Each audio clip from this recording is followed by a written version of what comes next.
हाय चेतना, आप कैसी हो? हेलो भैया, मैं ठीक हूँ।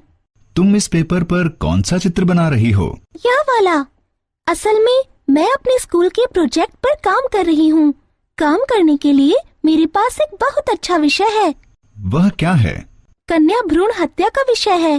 मैं इसी विषय में अपना प्रोजेक्ट बना रही हूँ। यह बहुत दिलचस्प है। तुम एक अच्छा काम कर रही हो, पर अगर तुम यह एक पावर पॉइंट प्रेजेंटेशन में बनाओगी तो यह आंखों को और अधिक आकर्षक और प्रस्तुत करने योग्य होगा। Power point presentation? वह क्या है? यह एक प्रेजेंटेशन है जिसे हम पावर पॉइंट का प्रयोग करके बना सकते हैं। पावर पॉइंट प्रेजेंटेशन में हम टेक्स्ट लिखकर और फोटो इंसर्ट करके एनिमेशन और साउंड के द्वारा प्रेजेंटेशन को और अधिक प्रभावशाली और रोचक बना सकते हैं। पावर पॉइंट के बारे में जानें। इस मॉड्यूल को पूरा करने के बाद आप इसकी उपयोगिता बताने में सक्षम हो जाएंगे। पावर पॉइंट के लाभ और सुविधाओं के बारे में बताने में, पावर पॉइंट प्रेजेंटेशन बनाने में, पावर पॉइंट का उपयोग कर स्लाइड्स तैयार करने में, पावर पॉइंट का उपयोग कर स्लाइड्स प्रस्तुत करने में। पावर पॉइंट एक प्रेजेंटेशन सॉफ्टवेयर या प्रोग्राम है और ये माइक्रोसॉफ्ट ऑफिस पैकेज का ही एक हिस्सा है। हम स्क्रीन पर प्रेजेंटेशन बनाने के लिए पावर पॉइंट का प्रयोग करते हैं। चलिए इस पर एक नजर डालें। यह एक पावर पॉइंट प्रेजेंटेशन है। इसमें टेक्स्ट, पिक्चर्स, साउंड और एनिमेशन होता है। प्रेजेंटेशन का प्रयोग करके हम अधिक दिलचस्प और आकर्षक तरीके से दर्शकों को जानकारी या डेटा पेश कर सकते हैं। पावर पॉइंट ऑफर गैलरी से पिक्चर्स और साउंड का प्रयोग करके हम प्रेजेंटेशन को और भी अधिक प्रभावशाली बना सकते हैं।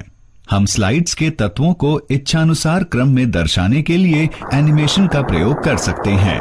इसके अलावा हम स्क्रीन पर दिखने वाली स्लाइड में स्पेशल इफेक्ट्स जोड़ सकते हैं और प्रत्येक स्लाइड का समय रिहर्स कर सकते हैं।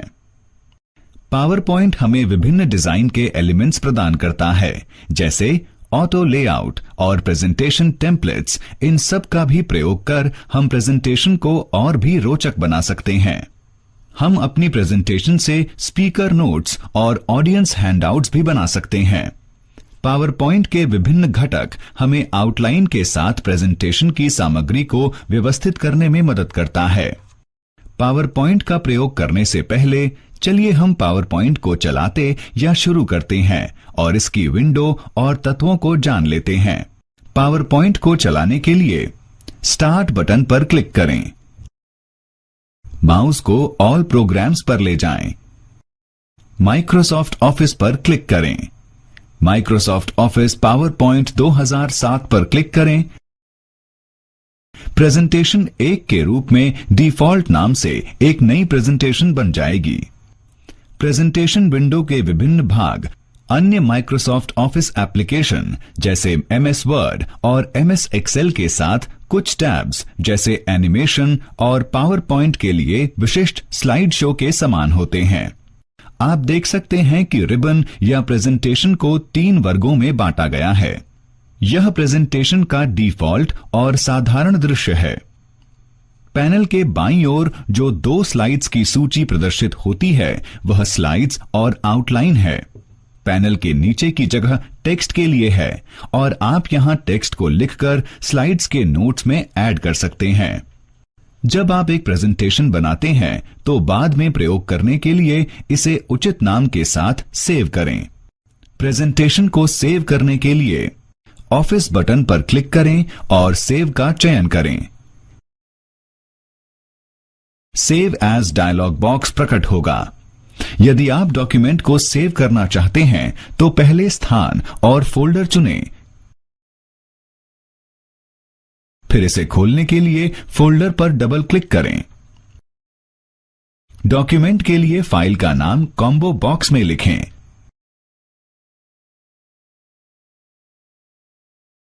Save as type drop down menu में से प्रेजेंटेशन के प्रकार को चुनें। यह डिफॉल्ट रूप से पावर पॉइंट प्रेजेंटेशन के रूप में सेट हो जाती है। प्रेजेंटेशन को सेव करने के लिए सेव पर क्लिक करें और सेव एज डायलॉग बॉक्स को बंद करें। प्री डिफाइंड टेम्पलेट या एक ब्लैंक प्रेजेंटेशन जिसमें कोई रंग या स्टाइल शामिल नहीं होता हमें मदद करता है एक नई पावर पॉइंट प्रेजेंटेशन बनाने में। टेम्पलेट का उपयोग कर एक प्रेजेंटेशन बनाना। ऑफिस बटन पर क्लिक करें, नए विकल्प का चयन करें। नई प्रेजेंटेशन डायलॉग बॉक्स पर प्रकट होगी। डायलॉग बॉक्स को 3 वर्गों में बांटा गया है।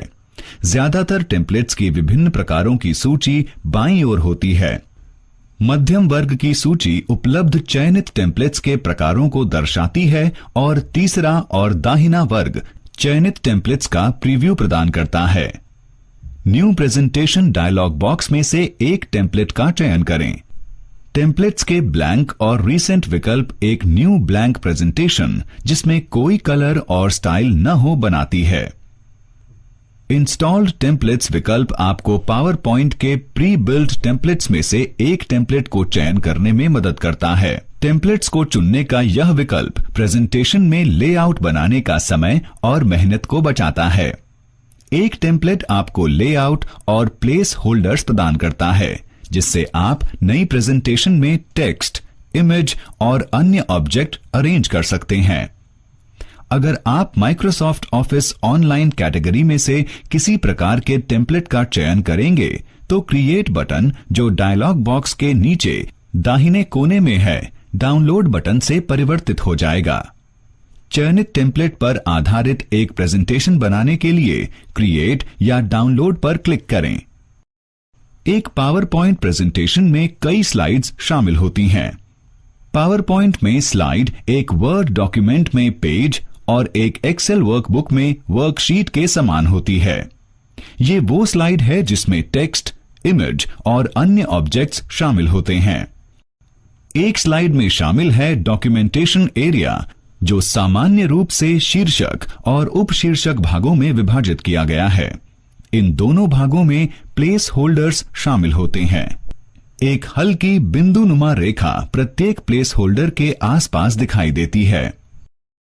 एक प्लेस होल्डर का चयन करने के लिए उसके भीतर कहीं भी क्लिक करें। जब आप प्लेस होल्डर में टेक्स्ट लिखते हैं तो ये प्लेस होल्डर में मौजूद सैंपल या नमूने टेक्स्ट को आपके टेक्स्ट के साथ परिवर्तित कर देता है। इसके अलावा प्लेस होल्डर के आसपास मौजूद बिंदुनुमा रेखा गायब हो जाती है। जब आप प्लेस होल्डर में टेक्स्ट लिखना समाप्त करते हैं तो प्लेस होल्डर या टेक्स्ट ऑब्जेक्ट से बाहर निकलने के लिए स्लाइड के ब्लैंक एरिया पर क्लिक करें। अगर आप स्लाइड में अन्य टेक्स्ट बॉक्स जोड़ना चाहते हैं इंसर्ट टैब पर क्लिक करें और टेक्स्ट ग्रुप से टेक्स्ट बॉक्स विकल्प का चयन करें। अब स्लाइड पर जहां आप एक टेक्स्ट बॉक्स इंसर्ट करना चाहते हैं क्लिक करें। सम्मिलन बिंदु के साथ टेक्स्ट बॉक्स प्रदर्शित होता है। जब आप टेक्स्ट बॉक्स में टेक्स्ट लिखते हैं तो टेक्स्ट बॉक्स अपना आकार लिखित टेक्स्ट के अनुसार ढाल लेता है। अगली लाइन में टेक्स्ट लिखने के लिए एंटर की का उपयोग करें। एक बार जब आप टेक्स्ट लिख लेते हैं तो इसे किसी भी समय परिवर्तित कर सकते हैं। टेक्स्ट में परिवर्तन करने के लिए टेक्स्ट एरिया या टेक्स्ट बॉक्स पर क्लिक करें। एक सम्मिलन बिंदु प्रदर्शित होगा जो ये दर्शाएगा कि अब आप टेक्स्ट को संपादित कर सकते हैं। रिबन के होम टैब के अंदर मौजूद फॉर्मेटिंग के विकल्पों का फॉर्मेट और alignment using editing, copy, cut, paste जैसे विभिन्न प्रकार के एडिटिंग ऑपरेशंस का पालन करने के लिए टेक्स्ट का चयन करें। प्रेजेंटेशन बनाने के बाद आप प्रेजेंटेशन में अपनी जरूरत के हिसाब से स्लाइड को जोड़ या डाल और डिलीट कर सकते हैं। एक नई स्लाइड जोड़ने के लिए होम टैब पर क्लिक करें। स्लाइड ग्रुप में एक नई स्लाइड पर क्लिक करें। एक नई स्लाइड प्रेजेंटेशन में मौजूदा स्लाइड के बाद जुड़ जाती है। अगर आप विभिन्न लेआउट के साथ एक नई स्लाइड जोड़ना या इंसर्ट करना चाहते हैं तो ड्रॉप डाउन एरो पर न्यू स्लाइड विकल्प पर क्लिक करें। विभिन्न ऑफिस थीम्स सूचीबद्ध हैं। चयनित लेआउट के साथ एक नई स्लाइड जोड़ने या सम्मिलित करने के लिए एक लेआउट का चयन करें। आप प्रेजेंटेशन में से स्लाइड को डिलीट भी कर सकते हैं। स्लाइड डिलीट करने के लिए स्लाइड का चयन करें। होम टैब की स्लाइड ग्रुप में डिलीट क्लिक करें। आप चयनित स्लाइड को डिलीट करने के लिए डिलीट की भी दबा सकते हैं। चलिए देखते हैं कि कैसे हम एक स्लाइड को, क्लिप आर्ट पिक्चर्स को और स्लाइड में साउंड और मौजूदा वर्ड डॉक्यूमेंट को इंसर्ट कर सकते हैं। स्लाइड इंसर्ट करने के लिए जिसके बाद आप स्लाइड डालना चाहते हैं उस स्लाइड का चयन करें। होम टैब पर क्लिक करें। नई स्लाइड विकल्प पर क्लिक करें। नई स्लाइड को हम चयनित स्लाइड के बाद डालते हैं। क्लिप आर्ट पिक्चर्स को इंसर्ट करने के लिए जिस स्लाइड में आप क्लिप आर्ट पिक्चर्स को इंसर्ट करना चाहते हैं उस स्लाइड का चयन करें। इंसर्ट टैब पर क्लिक करें। क्लिप आर्ट विकल्प पर क्लिक करें। टेक्स्ट बॉक्स की खोज के लिए पिक्चर्स का नाम या कीवर्ड टाइप करें। गो बटन पर क्लिक करें। खोज परिणाम के रूप में बाघ का चित्र प्रदर्शित करें। चयनित क्लिप आर्ट स्लाइड में डाला जा सकता है। स्लाइड में ध्वनि जोड़ने के लिए इंसर्ट टैब पर क्लिक करें। साउंड ड्रॉप डाउन मेन्यू पर क्लिक करें। क्लिप ऑर्गेनाइजर से साउंड का चयन करें। प्रदर्शित सूची में से साउंड क्लिप के एक प्रकार का चयन करें। Microsoft office power point box प्रकट होता है। ऑटोमेटिकली बटन पर क्लिक करें। चयनित साउंड क्लिप डल गई है। स्लाइड शो के आरंभ होते ही साउंड क्लिप चलेगी। स्लाइड में मौजूदा वर्ड डॉक्यूमेंट डालने के लिए इंसर्ट टैब पर क्लिक करें। ऑब्जेक्ट विकल्प पर क्लिक करें। फाइल रेडियो बटन से क्रिएट पर क्लिक करें। ब्राउज बटन पर क्लिक करें। फोल्डर के माध्यम से ब्राउज करें और डॉक्यूमेंट का चयन करें। ब्राउज डायलॉग बॉक्स बंद करने के लिए क्लिक करें okay. Insert objects dialog box पर ओके क्लिक करें। चयनित डॉक्यूमेंट स्लाइड में डल जाते हैं। चलिए नीचे दिए गए चरणों में हम स्लाइड को, क्लिप आर्ट पिक्चर्स को और स्लाइड में साउंड और मौजूदा वर्ड डॉक्यूमेंट को इंसर्ट कैसे किया जाता है संक्षेप में जानते हैं। चरण 1, स्लाइड का चयन करें। चरण 2, होम टैब पर क्लिक करें। चरण 3, नई स्लाइड विकल्प पर क्लिक करें। चरण 4, इंसर्ट टैब पर क्लिक करें। चरण 5, क्लिप आर्ट विकल्प पर क्लिक करें। चरण 6, टेक्स्ट बॉक्स की खोज के लिए पिक्चर्स का नाम या कीवर्ड टाइप करें। चरण 7, गो बटन पर क्लिक करें। चरण 8, पिक्चर का चयन करें। चरण 9, इंसर्ट टैब पर क्लिक करें। चरण 10, साउंड ड्रॉप डाउन मेन्यू पर क्लिक करें। चरण 11, क्लिप ऑर्गेनाइजर से साउंड का चयन करें। चरण 12, प्रदर्शित सूची में से साउंड क्लिप के एक प्रकार का चयन करें। चरण 13, ऑटोमेटिकली बटन पर क्लिक करें। चरण 14, इंसर्ट टैब पर क्लिक करें। चरण 15, ऑब्जेक्ट विकल्प पर क्लिक करें। चरण 16, फाइल रेडियो बटन से क्रिएट पर क्लिक करें। चरण 17, ब्राउज बटन पर क्लिक करें। चरण 18, फोल्डर के माध्यम से ब्राउज करें और डॉक्यूमेंट का चयन करें। चलो हम इस विषय की संक्षेप में चर्चा करते हैं। पावर पॉइंट एक प्रेजेंटेशन सॉफ्टवेयर या प्रोग्राम है और ये माइक्रोसॉफ्ट ऑफिस पैकेज का ही हिस्सा है। प्रेजेंटेशन का प्रयोग करके हम अधिक दिलचस्प और आकर्षक तरीके से दर्शकों को जानकारी या डेटा पेश कर सकते हैं। एक पावर पॉइंट प्रेजेंटेशन में कई स्लाइड्स शामिल होती हैं। पावर पॉइंट में स्लाइड एक वर्ड डॉक्यूमेंट में पेज और एक्सेल वर्कबुक में वर्कशीट के समान होती है।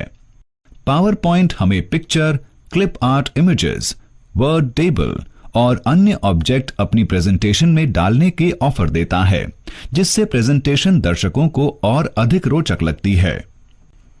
पावर पॉइंट भी अपनी प्रेजेंटेशन में अन्य ऑब्जेक्ट को इंसर्ट करने का ऑफर प्रदान करता है।